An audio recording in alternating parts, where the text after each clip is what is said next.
Former Steeler Bryant McFadden joins us right here on the Fan Morning Show. BMac, good morning to you. How you doing? Good morning. Doing great. Thank you for having me. Absolutely. Yep. Thank you for coming on this early. We really do appreciate it. Now, there's a lot of talk about Ben. Ben played his last home game. He's going to play his last game. A lot of people think, even though he's not officially announced his retirement, but that's the way it's trending this coming week. One thing I don't think that's been talked about enough, and you knew him from pretty much the very beginning. You're after him. You're in here in Pittsburgh. Have enough people talked about whenever Ben was younger and whenever this team was really going in the cultivation of Ben and everything, that practice, people have told me who played on those teams how competitive those practices were. Can you take me inside back in the early days of Ben and when you were here and everything, how it felt like a game every day on that practice field? Yeah, that was the mentality, especially during training camp. During training camp, guys, of course, going to Latrobe, we had a lot of competition periods. And in those competition periods, it felt like real live game activity, and that was the mindset. That's the atmosphere they were trying to create, the coaches, and he took that to a whole nother level. So it became legit competition. We were trying to not allow him to complete passes for the offense to do positive things, and vice versa with the offense trying to have the upper hand on the defense. And that led into the regular season when it came to preparation there on the south side. So, every Wednesday towards the end of practices, we would have a third down period. So it's a legit competition. We're doing everything we would do in a ball game except take the offensive guys down to the ground. We would throw it up, but we weren't taking them down to the ground. And we have like 6 different plays where they would simulate a live third down situation that would be involved in the game, and Big Ben was coming at us. He was coming at us with everything he had and the entire offense. And I think that played a lot to the success we had because our practices were very, very competitive. And when you get used to that style of play, when you get to Sunday, it's not that big of a surprise in how fast guys are going executing because we were so used to that during the week of, and 7 made our job a lot easier when we got to Sunday. Bryant, we had Bill Cowher on Monday talking about that Super Bowl 40 run, and then he was reminiscing as well about the team that went on to Super Bowl 43, even though it was Mike Tomlin's team at that point.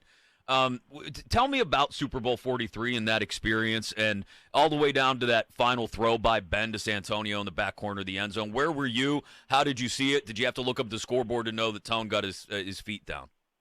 Oh man, that entire experience was crazy. It was great. I mean, our confidence was so high. Remember, I think we finished the season 13-3. We had that lopsided loss to Tennessee during Christmas, if I'm not mistaken. But we felt like we were the best team in the ACC. I mean, the AFC. I'm sorry, I said ACC. AFC at that time, and we showed up. And then that year, the defense was probably one of the best defenses I've been a part of.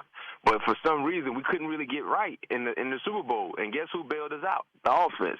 Big Ben bailed us out. My viewpoint of that entire drive, I was like courtside, sitting courtside watching a basketball game. My feet was right there on the wood. I was literally standing up on the sideline the entire time. Wasn't going to sit down. Didn't want to watch on the Jumbotron. I wanted to see it from ground view.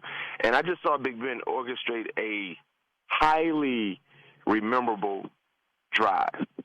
And it went from, will we get the thought process for us as defenders, because we had so much trust in our offense and our quarterback, it wasn't like will we get in the field goal range. We knew that was a given. The question went from the first 2 completions went from, it's not about getting in the field goal range. Man, will we score this touchdown? And then we went, we about to score a touchdown. They can't stop them. They can't stop them. Just the flow of the game. If you guys remember watching that game, after the first 2 completions, they felt like we couldn't do no wrong. They couldn't do no right. And that play, Mr. Clutch is what I call Big Ben. Big Ben, in my opinion, based on the play that we're talking about, the pass to Santonio, looking at all his clutch-like plays, all his fourth-quarter drives. He was our version. He was our John Elway, in my opinion. He might not have had the same arm talent as John Elway, but when you watch John Elway play growing up, he was a guy where the play was never dead.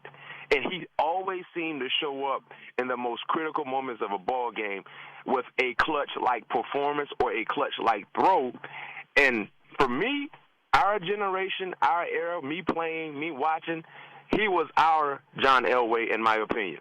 Well, it strikes me, BMac, that there was just always, whether it was Ben or anybody else on either one of those two Super Bowl teams, there was always an air of, and people say you can't measure it, but we believe you can, clutch, right? Like, I think back to Ben making the tackle in Indy, you making the play in the end zone, right, on Reggie Wayne. Yes, I mean, those are every single guy down to a man on both sides of the ball seemed to be ready if the moment and the spotlight turned to them. Yeah, and that's something that we always emphasize, you know what I mean? Always be ready when your time comes. And that's what great team has.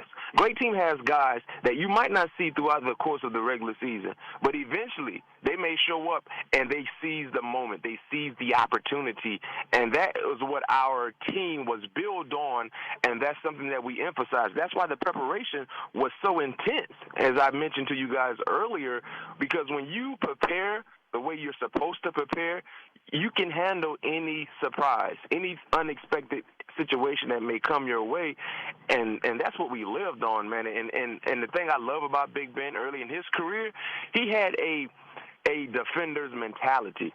Like, the play was never dead with him. He always created a moment to be able to extend certain things and give us a shot to be successful, and that's what we love. Anytime we knew we had been in the lineup, we got more than a fighting chance. Yeah, a fighter's chance. Bus and Ben really screwed up the shine of that play that you made, didn't they, man? They should have a statue here in Pittsburgh, but Bus putting a football on the ground screwed all that up, because that play with 30 seconds left that you made on Reggie Wayne, that's an all-timer that people don't talk about enough. Yeah, you know, a lot of people do talk about it, and some people don't. But at the end of the day, I did what I was supposed to do. Yeah, but you're a rookie. BMac, you're a rookie in that situation. You're a rookie going against a big-time guy. I remember watching that thinking, oh, my God, Peyton Manning's going to walk them down the field. They're going to kick the field goal. And at that point, it's like, oh, my God, the ball's in the air. And literally, I'm thinking in my mind, oh, my God, Reggie Wayne's going to come down with this. And it was like, Bryant McFadden, the rookie, the kid from Florida State, you can't. It was just Colin's got a point. That moment I don't want to say it gets undersold, but because of the Bus fumble and the tackle by Ben and then the miss by Vanderjack, we kind of lose sight of that play. And check this out, true story. During that drive, number one, the sudden change defensively that we had to get ready for was unexpected, because we literally thought, like you said, man, Jerome's gonna finish the drill. He's gonna seal the game for us. It's a wrap. We talking trash. Next thing we know, because most of the secondary guys were heckling the Colts fans. You remember? Early in the season, we went there Monday night, and they kicked us in the mouth. Remember that, right? Yep. So we wanted to get some get back. And you remember, we were a trash-talking bunch. We used to talk so much trash, and we were very, very disrespectful. And that's how it's supposed to be. They don't like us. We don't like them. Let it be known. So we were heckling, talking crazy to their fans. So we weren't even watching the actual play.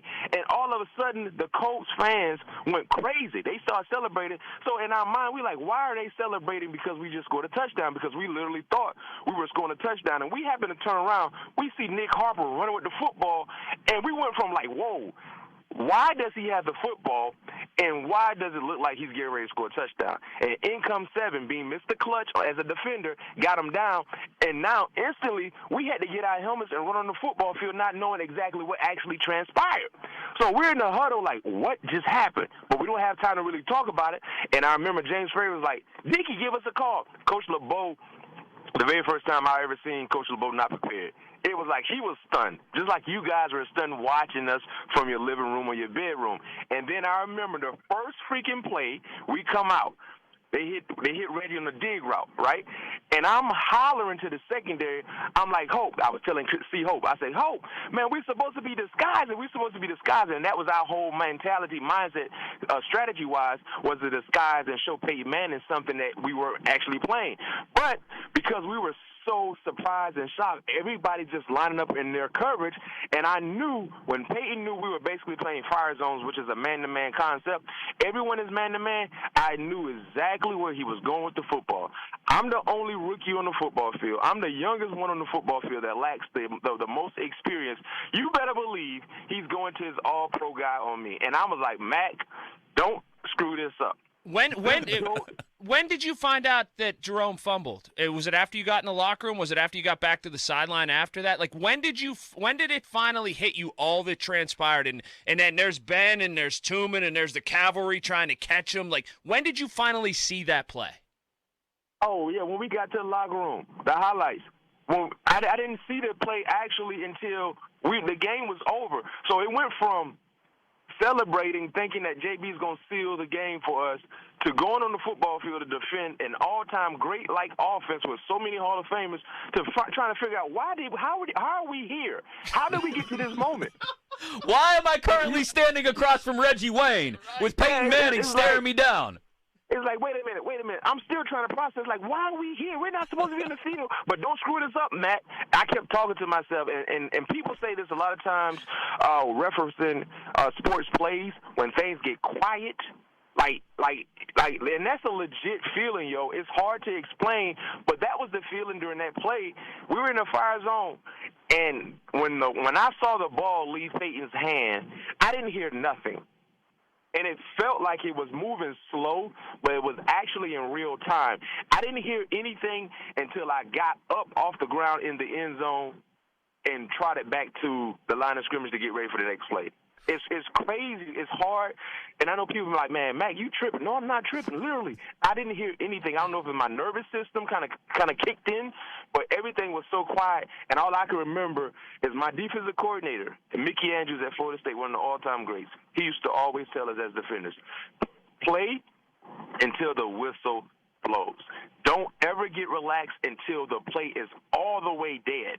And if you guys remember that play, as we were going to the ground, Reggie was still trying to catch the football, and I gave him a last swat to try to deflect the football out of his possessions, and that actually helped me create that PBU. BMac, you're the best. People gravitate toward this. Great stuff. We appreciate it. We know you had to move it up this morning. Hey, who are you talking to on your podcast coming up? Anybody exciting here? Oh, no question. We got one of Pat P's teammates, Cam Dantzler, extremely funny guy, Mississippi State former player, second-year guy, cornerback starter for the Minnesota Vikings.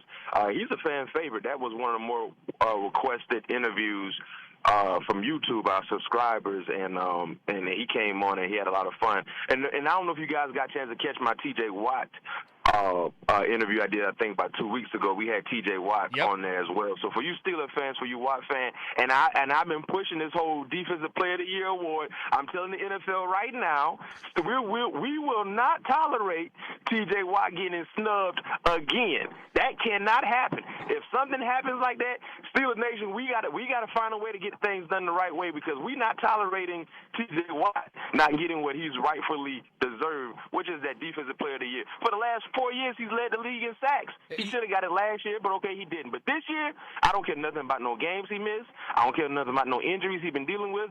This man has been balling, and let's cross our fingers and dot every I that we need to dot, and cross every T that we need to cross, that he go ahead and get that sack record and forever go down as one of the best to ever do it early in his career in the National Football League. Watt for Defensive Player of the Year. Y'all go ahead and get them T-shirts ready. I'm putting the yard sign in my front yard today. There we go. Oh, yeah. Hey, that'd be dope. Everybody should put yard signs in their front yard regarding T.J. Watt, Defensive Player of the Year. Man, he can't get snubbed again, man. I love my TV, but if he gets snubbed, I might break my TV. And I don't want to break my TV because I love my TV. No TV breaking. BMac, bringing the energy. We'll talk again soon. We appreciate it, as always, BMac.